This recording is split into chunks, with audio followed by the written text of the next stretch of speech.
Assalamualaikum warahmatullahi wabarakatuh. Jumpa lagi bersama Mr. Firman dalam pembelajaran tema 1 subtema 4 kelas 3, yaitu mata pelajaran bahasa Indonesia tentang pertumbuhan alami dan buatan pada tumbuhan.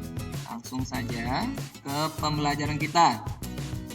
Perkembangbiakan tumbuhan secara alami itu ada biji, tunas yang telah kita pelajari. Contohnya tumbuhan yang berkembang dengan biji seperti apel ya, seperti jambu.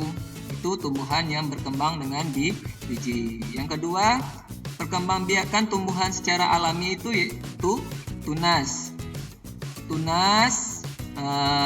Pohon yang tumbuh di samping-samping akar, dan ada juga tunas yang tumbuh di samping-samping daun seperti cocor bebek. Tumbuhan yang berkembang dengan tunas seperti bambu dan pohon pisang, dan juga tumbuhan cocor bebek. Yang ketiga itu ada umbi. Umbi terbagi 3, yaitu umbi batang, umbi akar, dan umbi lapis.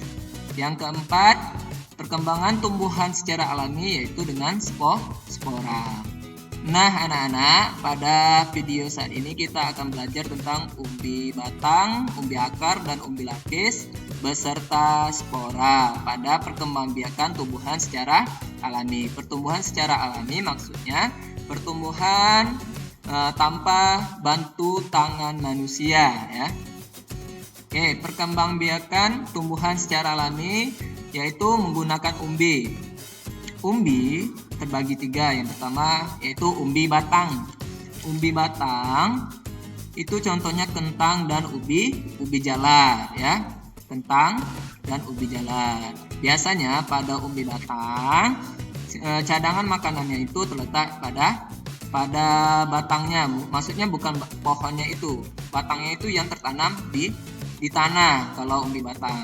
Lanjut, umbi lapis seperti bawang dan bunga bakung ya. Ini contoh bawang dan ini bunga bakung.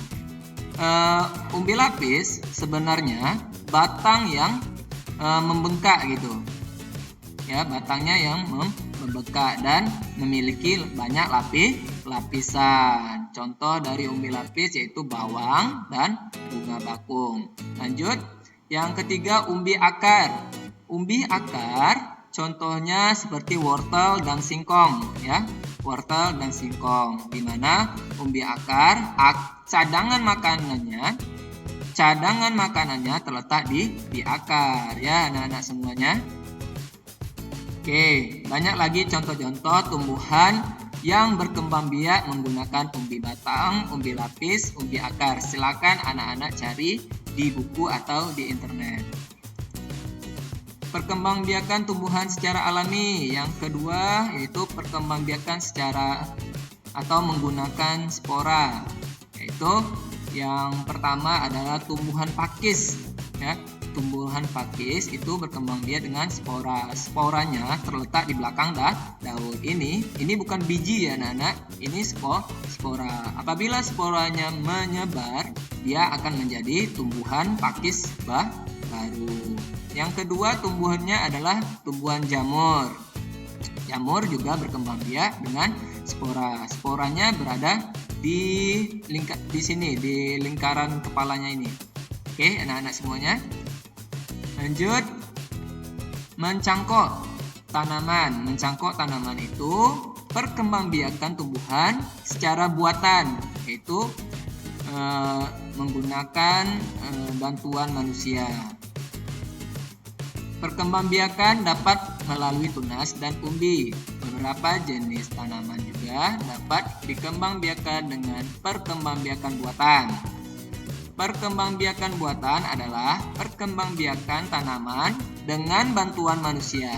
Perkembangbiakan buatan diantaranya dengan mencangkok, stek, dan menempel. Nanti yang akan kita pelajari yaitu mencangkok. Mencangkok tanaman adalah cara paling murah dan mudah untuk mengembangbiakan tanaman. Keuntungan mencangkok adalah tanaman tumbuh lebih cepat dari biasanya. Mutu tanaman biasanya lebih baik dari tanaman induknya. Jadi kalau kita gunakan mencangkok untuk mengembangbiakkan tumbuhan, waktu pohon tersebut berbuah itu semakin cepat daripada tumbuhan yang menggunakan biji.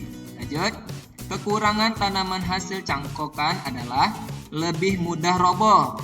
Tanaman yang berasal dari perkembangbiakan dengan biji biasanya lebih kuat. Akar tanaman hasil mencangkok lebih rapuh. Kenapa, anak-anak? Karena kalau dia tumbuh dengan biji, dia sudah lama melekat pada tanah. Tapi kalau mencangkok, akarnya itu lemah, makanya gampang roboh.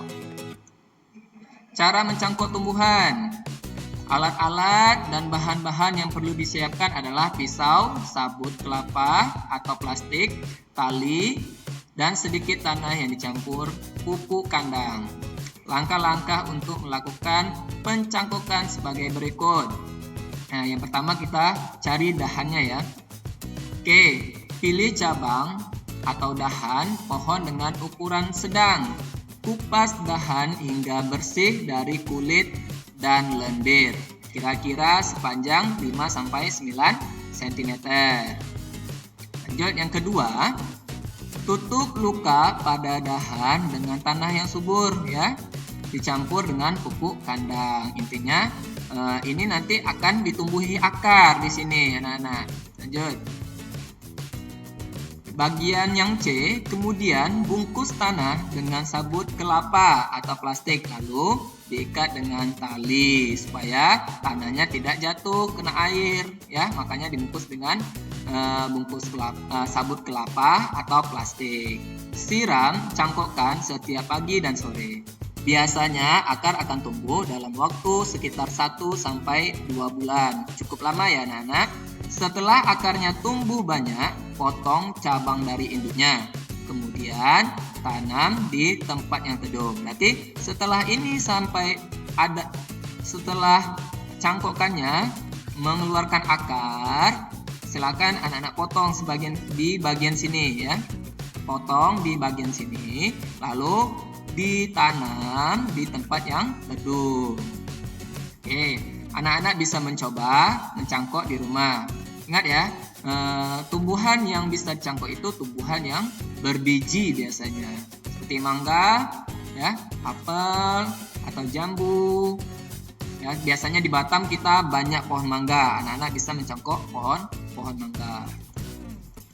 Bunga nasional Indonesia. Beberapa negara memiliki bunga nasional. Bunga nasional adalah bunga yang dapat mewakili karakteristik sebuah bangsa dan negara. Misalnya, bunga tulip dikenal sebagai bunga negara Belanda. Mawar lebih dikenal sebagai bunga negara Inggris.